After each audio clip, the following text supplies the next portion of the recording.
گەورەترین ئەو کێڵگە نەوتیانەی جیهان کامانن کە زۆرترین بەرهەمیان هەیە لە ڕۆژێکدا.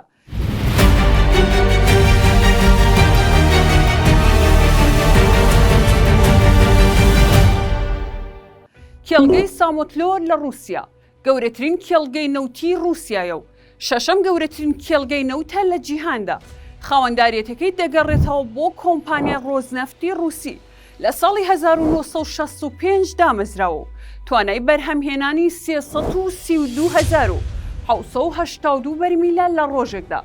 کێڵگەی نەوتی مەنیفا لە کەناراوەکانی باکووری کەنداوی عەرەبی سعودیە. ئەم کێڵگەیە ساڵی 1950 دۆزراوەتەوە. یەدەکی نەوتی کێڵگەی مەنیفا بە 11 ملیار بەرمیل دەخەمڵێنرێت. کۆی بەرهەمهێنانی دەگاتە 900,000 بەرمیل لە ڕۆژێکدا.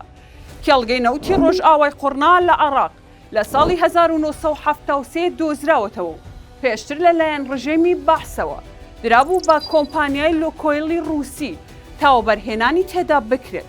ئەم کێڵگەیە دەکەوێتە پارێزگای بەسرا. یادێکی نەوتی خاوی بە 12 ملیار بەرمیل مەزەندەکراوە. هەردوو بەشی ڕۆژئاوا و ڕۆژهەڵاتی کێڵگەکە توانای بەرهەمهێنانی 960,000 بەرمیلیان هەیە لە ڕۆژێکدا.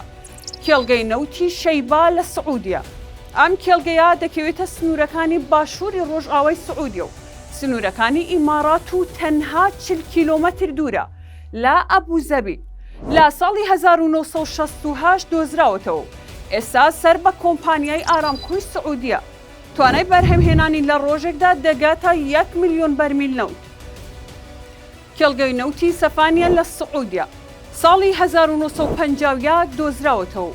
ئەویش لەلایەن ئارامکۆوە خاوەندیارەتی دەکرێت و بەڕێوە دەبرێت. گەورەترین کێڵگەی نەوتی دەریایە لە جیهاندا و توانای بەرهەمهێنانی 1,200,000 بەرمیل نەوتی هەیە لە ڕۆژێکدا.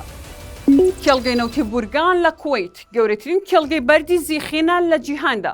ساڵی 1951 دۆزراوەتەوە و دەکەوێتە کەناراوەکانی کەنداوی عەرەب.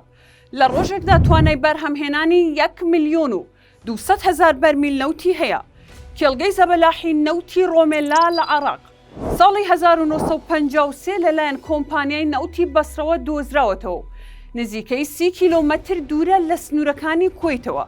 یادێکی نەوتی ئەم کێڵگەیە بە 143 ملیار بەرمیل نەوت خەمڵێنراوە و توانای 1,450,000 بەرمیل نەوتی هەیە لە ڕۆژێکدا. کێڵگەی نەوتی بۆلیڤار لە ڤەنزۆلیا ساڵی 1922 دۆزراوەتەوە. ئەم کێڵگەیە دەکەوێتە ڕۆژهەڵاتی دەریاچەی ماراکیبۆ لە ڤەنزۆلیا و گەورەترین کێڵگەی نەوتیە لە دەرەوەی ڕۆژهەڵاتی ناوەڕاست. توانای بەرهەمهێنانی 2,600,000 بەرمیل نەوتی هەیە لە ڕۆژێکدا. کێڵگەی نەوتی غەوال لە سعودیە. ئەم کێڵگەیە گەورەترین کێڵگەی نەوتە لە جیهاندا. نزیکەی 1/3 نەوتی سعودیا پێک دەهێنێت. لە ساڵی 1948 دۆزراوەتەوە و توانای بەرهەمهێنانی 1,800,000 بەرمیل نەوتی هەیە لە ڕۆژێکدا.